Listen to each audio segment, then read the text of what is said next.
The opinions and views expressed in the following program are those of the speakers and the host, and do not necessarily reflect those of Yoakley Scott Corporation and your sports network.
And welcome inside a Friday episode of Running Point on YSNLive.com, brought to you by our good friends over at Greenwood Chevrolet in Austintown. See them in the top right-hand corner of the screen right there. They go the extra mile for you. We try to do the same here on this show every single day. And one of the ways we do that, of course, is our coaches' corners, our player profiles, our interviews that we feature on this show from people in your community, some people outside your community, as you saw this summer, but everyone we interview is for the benefit of people in the YSN family, and we do that on the show. That's how we go the extra mile for you. Greenwood goes the extra mile for taking care of all of your new and used car needs. If you are in the market for a new or used vehicle, make sure to check out Greenwood Chevrolet in Austintown. Also, if your vehicle is in the need of service, make sure Greenwood Chevrolet is the first place you go. They have an awesome service team, and they will take care of you no matter what your needs is. Greenwood Chevrolet, been a sponsor since day one, and we always thank them. On today's show, we have more season previews, and one of them is just in time for the start of the season. We go on to the first soccer coaches corner of the season. Emily Matheny, the head coach of the champion girls soccer team, they went all the way to regionals last year, went to the regional finals. That was for the first time in program history. They were undefeated in the regular season last year. An amazing run for champion. When you look at what they bring back, it's a good mix. There are definitely plenty of important players that they bring back. Grayson Noski going to be an amazing piece to them. She had a great year last year. I want to get the Nadauds right. Maylee and Nadoud, I believe, because there's me and Maylee. Maylee Nadoud still on the team, coming in as a sophomore. She'll be a captain. They have a couple of senior captains as well. Emily Matheny was able to name 4 captains. They did graduate a lot of big names, right? There were a lot of important pieces to that team that graduated last year. So, yes, it's going to be a different look champion girls soccer team, but they still have a lot of weapons, and they're still looking to go back-to-back in the MVAC. Remember, last year in the MVAC, they won it, and they were kind of that team that was before then, at least before last year. They were that team that was kind of a thorn in the side of people, but could never really punch through the ceiling and take down Springfield or Waterloo, who ran the conference up until that year. It was always either Springfield or Waterloo for a long time before that. And champion came out last year. They went undefeated. They ran the table, and they won the MVAC away from both those teams. So you got to think Springfield and Waterloo are going to have a big, red target on champions' back. So is everyone else they play. When you have a run like that, you're gonna be the biggest game of the year for everybody, right? So champion coming into the season, they're going to start tonight. Boys girls doubleheader in champion. Boys are first at 5:00 versus Warren JFK. Girls are at 7 versus Warren JFK. CJ Bako will be on the call there. Broadcast tonight. We'll go over all the broadcasts that are going to happen tonight on the network at the end of the show. I will say, though, it is the first day of soccer. Like, this is the first day of actual competition. We've had a couple of scrimmages from Louisville on the network, but this is our first day of fall sports broadcasting regular season games on the network. We are so excited to start Today and tomorrow we'll have action from volleyball and soccer combined. And then next week it really goes into full swing, right? Next week we get almost every volleyball team will be started by next Tuesday. So we're going. Here we go. This is it. This is the time. And the next Friday, Thursday and Friday and Saturday, of course, football, right? All about the football. So it's going to be a lot of fun this next week. We'll have a lot to recap. We're going to have fun on Running Point. We're going to have player profiles, more coaches' corners. Running Point gets really fun when the season starts, right? Because then we have a lot of games to talk about. We're not talking about theoreticals anymore. We're not talking about what this team will look like, what that team will look like. We're talking about results. And we haven't talked about results on Running Point since Class B baseball ended. Well, really, like a lot of the show in results. We've had golf scores here and there, which we will get to today as well. And you know what? Let's do that now. Let's do that before we go to a coach's corner. Let's talk about the golf scores that came into YSN's, got reported to YSN yesterday. Brookfield, we'll start with them. They are 2-0 on the boys' side to start the MVAC play. They got a win yesterday against Crestview. The final score was 151 to 179. Scores for Brookfield. Hunter Warner continued to have a really good season as he hit a 36. So did Cody Davidson. They had a 30. He had a 36. And then Bray Coleman also with a 36. So 3 36s on Brookfield's scorecard against Crestview. Braden DeMaria had a 38, and Joe Hook had a 41. And then rounding out Brookfield's lineup was Michael Pisarcik with a 43. So Brookfield off to a good start in the league on the boys' side. They're 2-0 in the conference, and they'll keep trucking along their season. We go into the Middle Ridge boys, who lost on Wednesday, bounced back on Thursday to get the win. They beat Sebring. The final score here was 187 to 232 at Old Dutch Mill Golf Course. AJ Sandy had led the way. He shot a 39. Then you have another RJ Jensen with a 45. Vinny Simone had a 50. And Cody Gungaware had a 53. For Sebring, they were led by Matt Moyer with a 52. Connor Helmick had a 64. Let's see. Jay Zhang had a 65 to round out the Trojans' scores for that one. So Middle Ridge boys get right back to winning after that tough 10-stroke loss to Columbiana on Wednesday. West Branch, they got a win on the girls' side. They've won 2 in a row to start a good old-fashioned win streak. They were able to beat Ursuline 184 to 227. 2-2 on the season for West Branch. Katie Santee had a 43 on the day. Bella Linger finished the afternoon with a 46. You had Hayden Mesmer with a 47, and Emma McLaughlin with a 48 on the day. That's a sound score. That's a real consistent scoring. We talked about that yesterday. Staying consistent, everyone kind of in the same scoring way. You know, you have 4 golfers, and they range from 43 to 48. So that's a good day at the links for West Branch. They're back in action today against Minerva. Tee time for that is 3:00. So they'll try to go above 500 today and get their 3rd win in a row against Minerva. That'll do it for the golf scores that we got in yesterday. Scrappers also got the win, by the way. So if you want to see the recap and post-game interviews from the Mahoning Valley Scrappers, who were the Power Goblins for the day last night, they had really good pitching. So Ty Bartell, a great recap to give you information on that, and post-game interviews with Coach McCracken and a player. I think Tom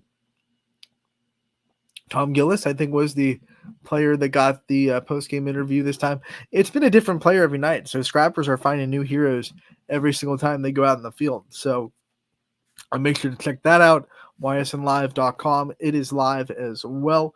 Scrappers will be back at home tonight. That'll be a part of our coverage that we'll talk about at the end of the show. But let's get right to our coaches' corners now. Let's go out to Champion. Let's get ready for that first game of the year tonight against Warren JFK. It is Emily Matheny, the head coach for the Champion girls soccer team here on Running Point. Anthony Hartwig here with another awesome coaches corner and season preview. This time we're hitting the soccer pitch for the first time this year, and I think it makes sense that we bring on someone that had a pretty good season in soccer last year, the Champion girls head coach Emily Matheny. Coach, thank you so much for taking the time to join us today. Of course. Thank you so much for having me. So before we talk about all the great things that I'm sure you guys have in store this year, I kind of want a recap of last season, some of the things that you guys obviously went to, and what you hope the returning players bring out of going through everything last year. Last year we made it to the Elite Eight, which was something special for our program. We've never went that far in program. We also had an undefeated season. We had a senior heavy class, but also a freshman heavy class last year. So moving into this year, it's been awesome having those freshmen step into that sophomore role. And the majority now of the entire team having the experience of being district champs, knowing what it's like to be in tournaments, having that pressure on them, and then being able to handle it. So now they're really setting the expectations for our incoming freshmen, which has been awesome to see. Let's start with kind of a meet the team segment. I know there's a lot of people that we know and a lot of faces we know, but maybe some new faces too. Go through the roster, the names that we have to know before the season starts and who you expect big things from. We got 4 seniors this year, 2 of which are captains. We have Bella Dooley and Sammy Plott, which are returners back at defense. For our juniors, we have Captain Grayson Noski, who runs a lot of our offense. Also, Allison Henderlight, huge shout out to her. She did amazing last year in goal for us, and she worked hard in our off season and continuing to improve. She's had a great preseason so far. We have, like I said, a large sophomore class. We have 8 of them. We have Mackenzie Bram, who was part of our defense last year, really had a huge role for us. Maylene Dodd in our center, really being able to distribute the ball, being a great leader. She's also a captain as a sophomore this year. And we also have Jackie Fields, who really played well for us on the outside. She was a starter, and she'll be a returning starter. And then moving into stepping into a role this year also for our sophomores would be Sammy Monroe. She's been a huge help in being willing to try different positions, being moved around, really a team player in that aspect. And then we have some incoming freshmen as well. Mia Daly. She's been great for us in the preseason, along with Ella Pompoka, also a huge attribute to us in that freshman class. When you lose a senior class like you did, you lose a lot of leadership, I'm sure. You lose a lot of people that led the team. Who are you just starting to see step up and kind of fill those leadership gaps? We know your experience. We know you bring back a big freshman class. But who's stepping up to be that vocal leader this year so far? So that was one of our big things coming into this season for preseason was just telling everybody those seniors are gone, maybe those people that we've leaned on in the past. And it's now time for a whole new face. They get to step into those roles, find their own identity as a team. And we're really seeing the 4 captains this year really just stood out in the preseason. And that's why I was able to name 4 this year. And having it start from a senior, junior, and down to sophomores has been really impressive. And those 4 have really been stepping up and helping lead those roles that we needed to fill. One of the things that we always ask every senior we interview is what kind of impact do you want to leave on your program? How are you going to leave it better than when you found it? You had amazing seniors. How much are you seeing their footprints on the team this year as you're watching them in the summer getting ready for the season? Oh, they definitely left big impacts on it. You can hear the girls maybe saying some of the lines that they've used or really just taking in, whether it's leading through vocalizing it or just through play, and really standing out through it. And they're wanting to get back to where we could be this year from last year, getting to that districts. We always set goals preseason and we revisit those mid-season right before tournaments even. And they're really stepping up and really asking the girls, what do you see of us this year? Where do you want to be? Because this is my level of expectations. And they're really taking that into consideration. They're taking it very seriously. When we talk about your schedule, we can't start without the MVAC. I mean, leading this conference, you kind of won it away from some teams that had controlled it for years last year. So, you're going to have a little bit of target on your back this year for those teams that want to come back into it. What do you see out of the conference this year, and what's going to take to repeat? Our conference is big. We added in Southeast, which I'm interested to see. I see them early on in the season this year. We changed it to we only see our conference one game instead of playing them twice. So that's going to be a different aspect, really, because you only get the chance of one time instead of coming back, and you always get to kind of have those insights coming for that second game. But our conference is always tough. And the girls know, I mean, for anybody on our schedule, we're going to have that target on their back, and they're really using that as fuel. And they're excited for this season to get started. Now, you also have a very tough non-conference schedule. You guys want to be ready for the tournament when it comes up. So who are those teams that pop up outside of the MVAC that you're really excited to see you guys go up against and excited to test yourselves with? Like I said, since we only got to play our conference once, I really wanted to find those hard-hitting non-conference games that we could fill in. I mean, we start the season off with JFK. That's a battle every single year, and we love it. The girls look forward to it. It really sets a tone for the season. And then we have Berkshire early on, which was a tough game last year. I'm pretty sure that ended like 3-2. And then we also have Lakeview early on in the season. And then we have Mooney that we only got to scrimmage them last year, and we didn't see them in tournaments, but we got them added on to the schedule, and that's more later into the season, which I think is going to be great prep going into tournament time. I want to talk about opening the season with Warren JFK because that's really throwing the players out to the Sharks early. I mean, no time to really get your feet wet in the season. It's here we go. What's it like for a coach to kind of have an opening game like that where you are going to know really quickly where your team is and what you need to work on? I think it really helps set the tone for how they go into our preseason of summer work. They know that they don't really have that game to get their feet under them. They need to be ready come August 16th. And that makes them really have that dedication, showing up to the open fields, the team lifts, the team runs. And I think it motivates them, and it helps us set the tone that you need to be prepared right out the gates. And there's no time to just be lackadaisical or just take anything for granted. There's been a lot of work put in to get ready for tomorrow. What's the team chemistry like? What has this summer been like off the field, trying to get the team bonding up and get the chemistry where it needs to be too? We always do some fun stuff. We do just like a spirit week at the end of July to really get the girls together and bonding. Team breakfasts. They love Dunkin' runs. Doing team dinners is always been a big thing in our program. That's why I always stress family. You see that written down the back of our shirts that we always wear. And I think just setting that tone and expectation throughout the years of the program, it just makes it going into each year. You don't really have to set that precedence. The girls truly enjoy being around one another. And so they're just, every time the season ends, they're like, when can soccer start? We need to get stuff going. So it really never has to pick back up. It's kind of fluid all throughout the year. What's newer now in the last several years is the club soccer and how big it's getting in the area. There was a time not too long ago where when you got freshmen, they were green and you were trying to teach them the fundamentals. What have you seen from your perspective from the club soccer scene and how much that has helped development of players before they get to you as freshmen? Club soccer has been a huge aspect. It's been great for the girls, whether they just go for training on certain nights. I know that it's available, or they're there on the actual team. The dedication and the love that these girls have for soccer has really been shining through. And those coaches that are really stepping up and helping these girls in the off season and playing a big role, it means a lot to them. These girls love it. They are lucky that they have these opportunities.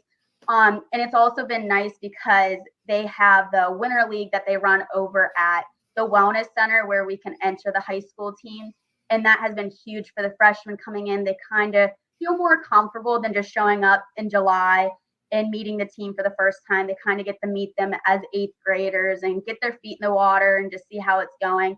So, I mean, it's been huge. The girls really been working hard, like I said, in the off season. So it's been very beneficial.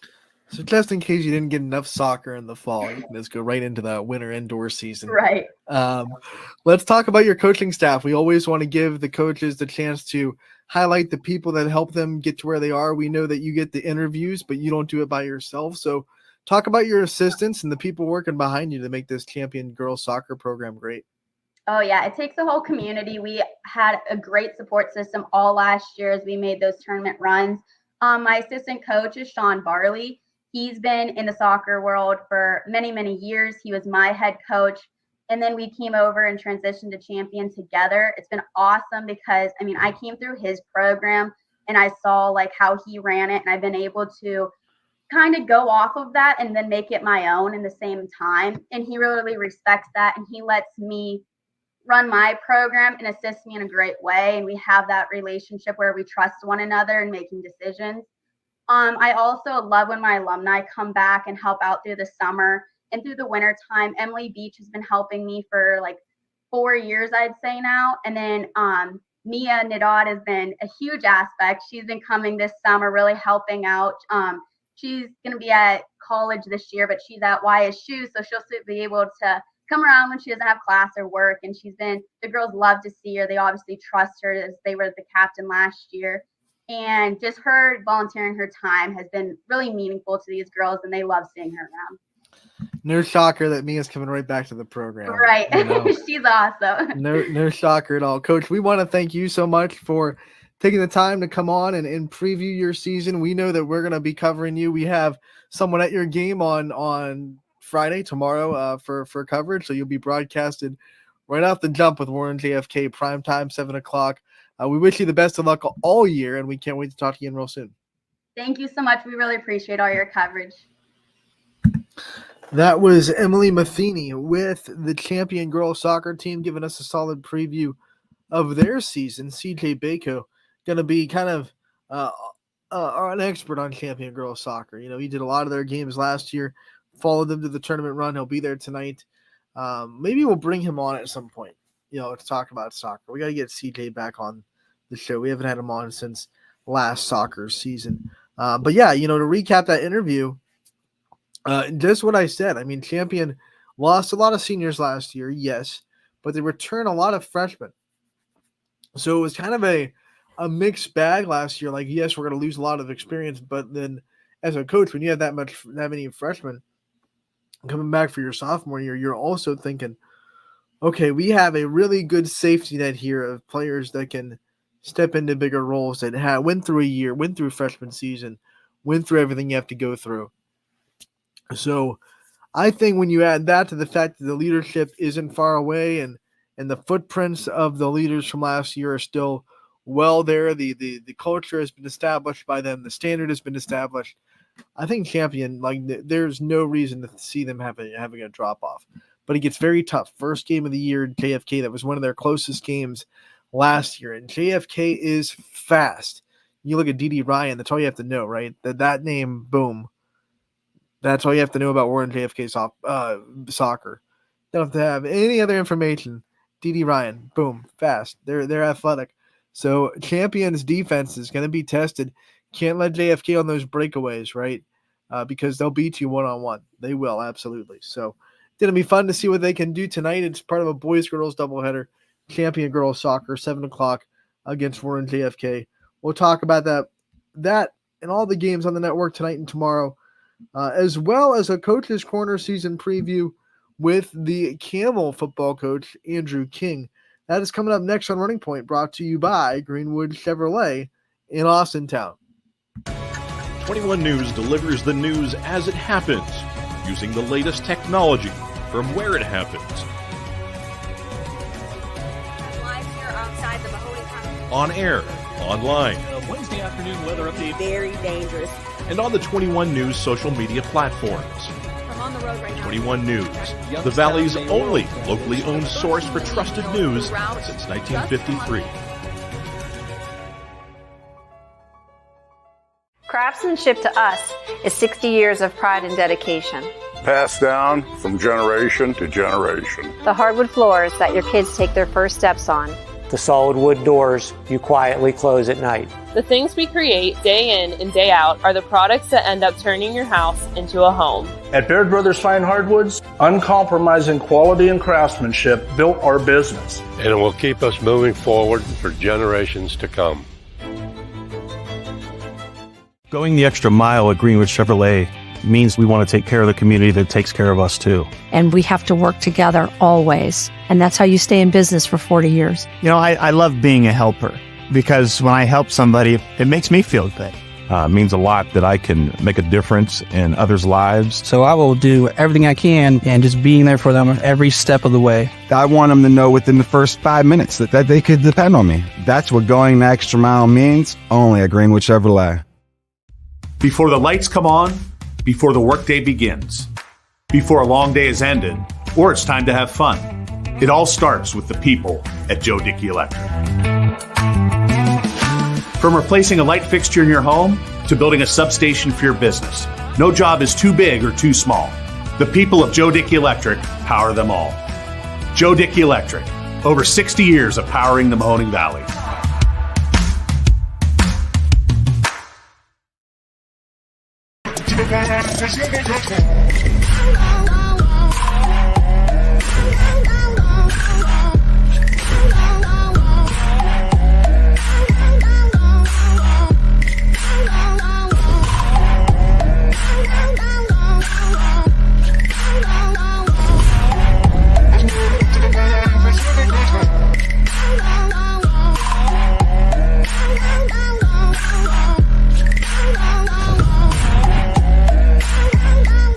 Now you can see every school, to the smallest school, to the intermediate schools, to the schools in the outlying areas. It gives you coverage that you could just never get to before. It's something that's great to experience, and it's opened up a whole new wave of sports viewership.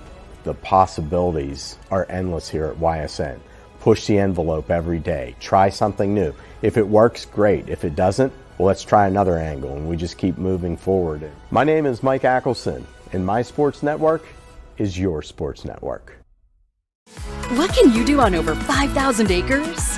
At Mill Creek Metro Parks, you can discover unique habitats and wildlife, create memorable family moments, experience history, heritage, and park programs, explore scenic landscapes, take time to relax and be well, connect with nature and each other. Come see what's new at Mill Creek Metro Parks. Plan your trip now at millcreekmetroparks.org. Going the extra mile at Greenwood Chevrolet means taking care of our local customers. And it's just a great feeling to put them in a vehicle and get them all excited about a new vehicle. At the end of the day, our goal is to be someone our customers can count on. And every day I'll go the extra mile for the community so they can trust us. To do anything that would convenience the customer or make them feel more at home. Realizing, number one, that we're here for them and that we're not going to go away. That's what going the extra mile means, only at Greenwood Chevrolet. And welcome back to Running Point on ysnlive.com, brought to you by those people you just heard from, Greenwood Chevrolet in Austintown. They go the extra mile for you. We try to do the same here on this show every single day. We continue that today. We go into a football season preview now with the head coach of the Camel Red Devils, someone that you have heard a lot from on YSN, someone you will continue to hear a lot from on YSN. Thanks to Tavern 26, the Camel Red Devils football show will be, I should say Camel Red Devils show, because we'll have more than just football, but that show will be live again for the second straight season on YSN, time and date TBD. But Andrew King, we had a chance to catch up with him before the season started to talk about his team and what he expects and how much he just appreciates being in his fourth year and being able to have guys since their freshman season in Camel, and what kind of advantage that is to have a senior class that has been with him for 4 years and feels even more motivated than ever to get wins for him, because they have built this awesome just mold core of trust, right, with Coach King. So these seniors are going to be more motivated than ever before to have a good season. They've been through a lot. They also have young talent. No shocker there. Camel always bringing up the kids from the lower levels to really, really excel at the varsity level. They have speed, they have athleticism, and they're playing in an MVAC Scarlet tier that is a little bit more comparable to their school size. So they feel like things could really be kind of a powder keg this year for Camel Memorial. So let's hear from Andrew King, the things that he thinks about this football season and what he expects out of the Red Devils. Here he is with Coach's Corner Episode 1 on YSN. Anthony Hartwig here with another fall sports season preview. We're on the football field today with the Camel head coach, Andrew King. Coach, thank you so much for taking the time to join us today. Thanks, Anthony. Thanks for having me. One of the things we do with these season previews, before we get into the fun stuff about this season, I want to talk a little bit about last year, the lessons you think that this roster learned, and the things that you hope the returning players can kind of take from last year's experience into this year. Yeah, last year we had some young guys playing. We, you learn a lot more from a loss than I think a win sometime, so these guys have had a fair share amount of lessons learned the hard way. And I think they've learned that hard work and dedication throughout the whole year, whether you're playing basketball in the off season, you're doing track, baseball, you still got to find time to get in the weight room, work hard, kind of work on the little things. So you're preparing yourself for the football season too. So I think this young roster that we have has learned a lot because of those hard times they had the last couple of years. When you're going through a season with a young roster like you did last year, is it in the back of your head as a coach like, hey, we're going through it right now, but it will pay dividends in the future? Do you try to keep that in perspective? Yeah, 100%. I mean, you think of it now, this is my fourth year being a Camel, and these freshmen that played, unfortunately they were freshmen playing at the time. Now, fortunately, they were freshmen playing because they have 3 years of experience coming into their senior year. So we have a lot more, I think, ability now that they have the bodies to do what they need to do. They're getting beat up as freshmen and things like that, but now sophomore, junior year has gone by. Now, hopefully, they're going to be doing the beating up. I want to talk about this roster and the names that we're going to be seeing from Camel. I want you to go through the big names and maybe some new faces that we might see on the team as well. Sure. Some of the big names here are Kevin Timlin, Mihaly Kulias, senior-wise. You'll see Tion Harris. Got a lot of names. Junior, Caleb Boudre. Then a slew of sophomores, I feel like, that kind of made their way at the end of the year last year into the starting lineup.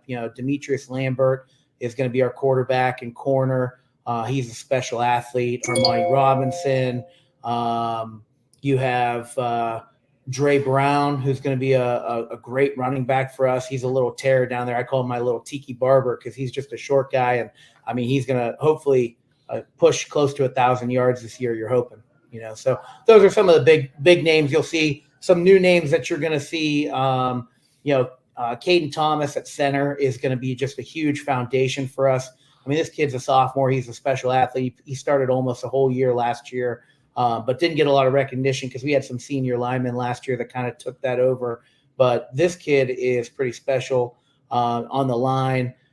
Caleb Boudre is kind of a new name, but old name. I talked about him already. And, there's a slew of others that, Dino Brown at Mike linebacker. He's going to be a junior, but sneakily has played 3 years now. So starting at Mike linebacker. So I'm excited to see, hopefully he's a 100 tackle kind of kid.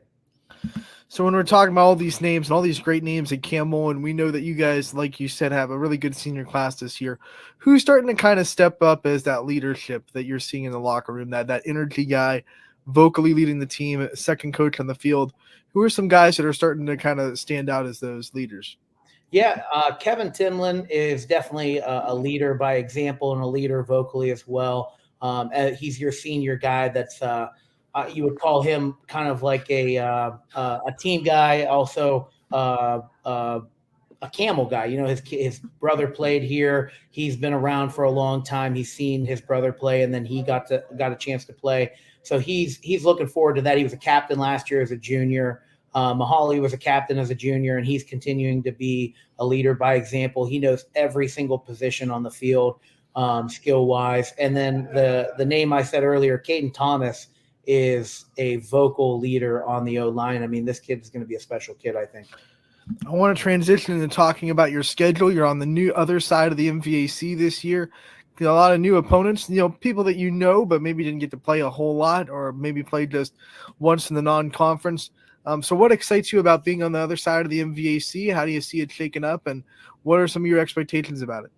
The biggest thing I like to see is when you go on like Joe Itel or something like that, and you look at everybody's schedule, you see Division 6, Division 6, Division 7, Division 7. So they're our size school. We're right there with them. I feel like it's a little bit more fair than seeing Division 5, 5, 5, 5, 5 on the other bracket, some Division 6. So in terms of size wise, I think we're comparable. You're looking at the same style of play a little bit there when it's like that. You're all on the same page, I guess. Like plan A and then plan D is what you have if you're a small school football team. So I like that part of it.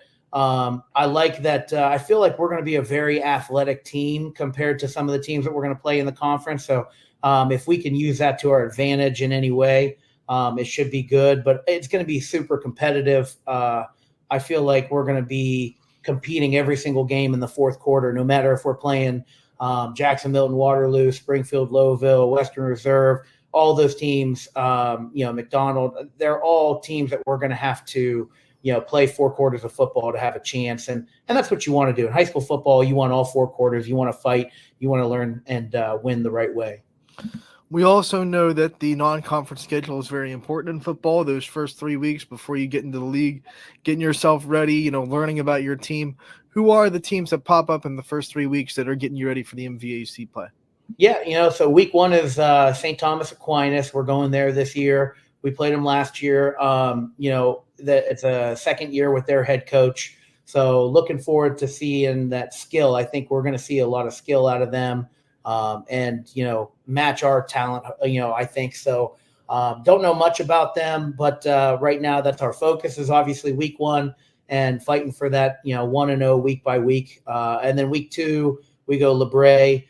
They're going to be, a pretty tough team. From what I've heard, those kids are going to be tough-nosed kids, and they are doing the right thing over there with Elliott. And then Champion's got a new head coach, but Champion, those guys are in our old league, LeBray and Champion. So we're going to have to fight. You know what I mean? It's never been an easy way to win over on the other side of that league. So we're playing 2 of those league teams in the non-conference now. And I think it's a good test for us because if we're coming in with a positive record going into the league, I think we're going to be in good shape.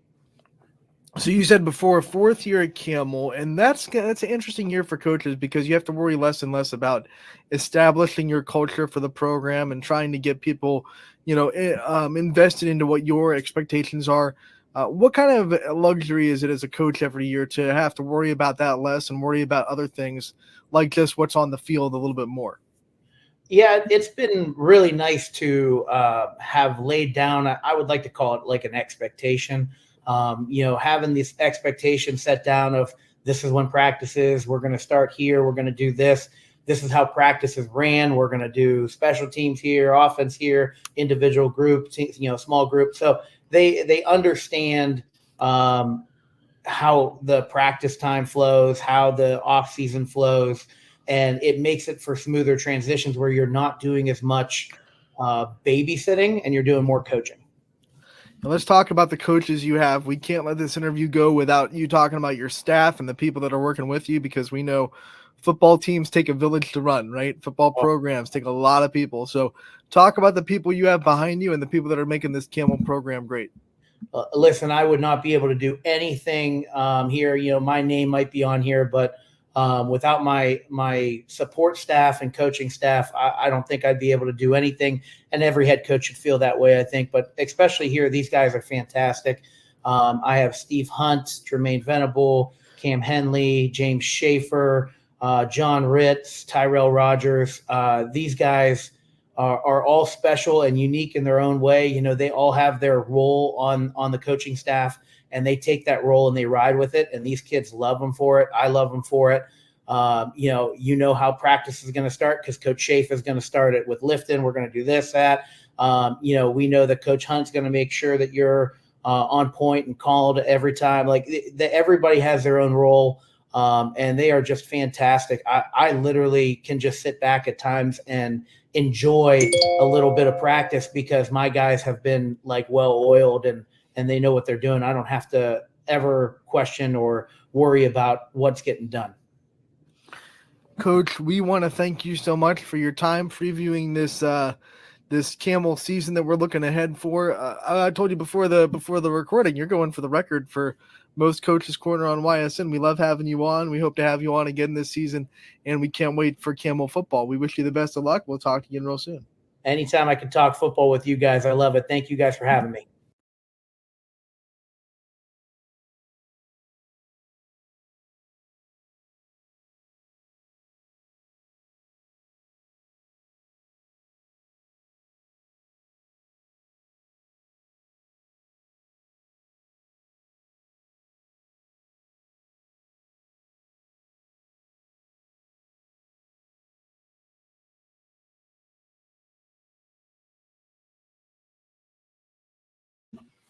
That was Andrew King, the head coach of the Camel Red Devils, talking to us about their season.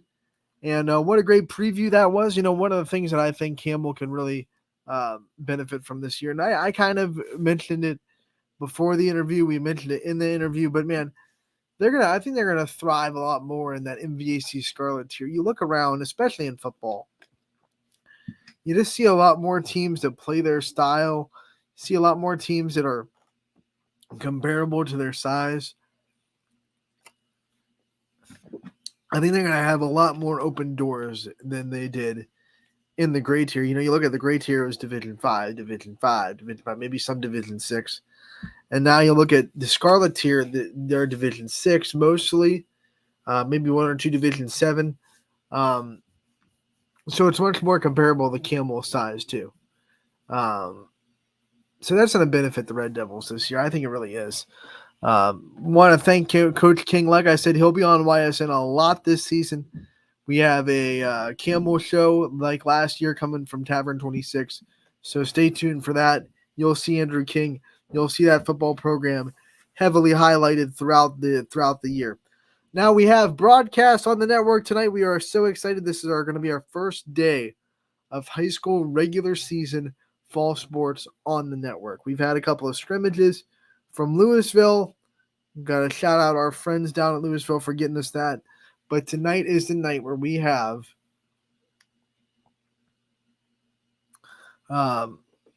sports, sports on the network broadcasting. Regular season, count for the record. Here we go. Volleyball tonight, Springfield at Columbiana. Joe Eusebio will be on the call there. That's going to be a 7 o'clock first serve, roughly, depending on how fast the JV goes. That one will be good as Columbiana. We've already had the season preview with Coach Martin and the Clippers, and they look really good. They look like they're going to have a lot of good things going for them.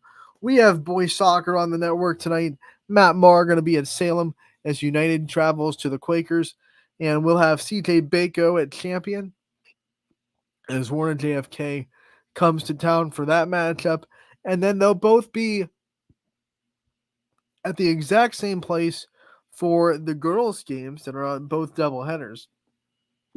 And they're both going to be primetime girls matchups. Salem hosts United at 7, and then Champion hosting JFK at 7. Matt Marr and CJ Bako pulling double duty for us there.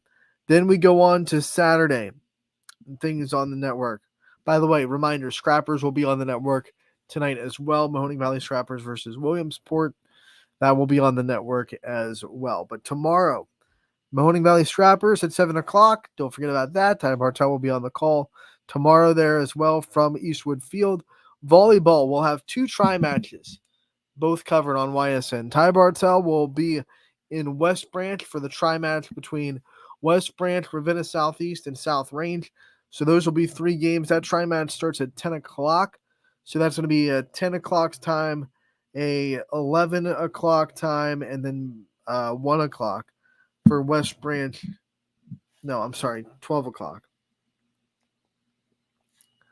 Those are the start times for those tri-match games at West Branch.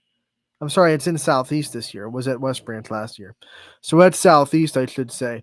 I will be at Champion for their tri-match with Warren JFK and Pine Tuning Valley. Those 2 teams come into Champion for that one. That starts at 9 a.m., so bright and early. Make sure to get up, watch some volleyball.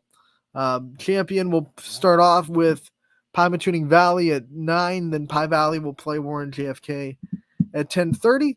And then we'll have Warren JFK versus Champion at noon. So that's going to be your day of volleyball tomorrow on the network as well. So me and Ty Bartel both doing that. And it should be a fun one in the morning.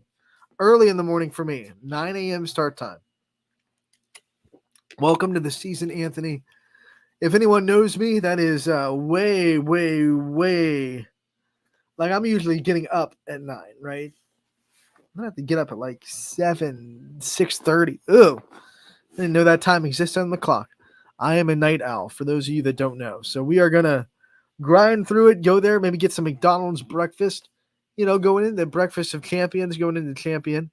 Ha, get it? But and we'll have you covered. Champion being featured 2 days in a row. Volleyball and soccer, they're getting the love. Here we go. So once again, soccer and volleyball both on the network tonight. Scrappers as well. Tomorrow, scrappers and volleyball. We'll be back here on Monday from 1 to 2 to talk about all the results, talk about the games that happened. Plenty of volleyball outside of the network tomorrow too. Here's some other games that are going on inside the network but not being broadcasted. Heartland Christian will host United. That should be a fun one. LeBray hosts Niles. Crestview opens their season. Remember, they went all the way to the regional finals last year. They will be at Salem.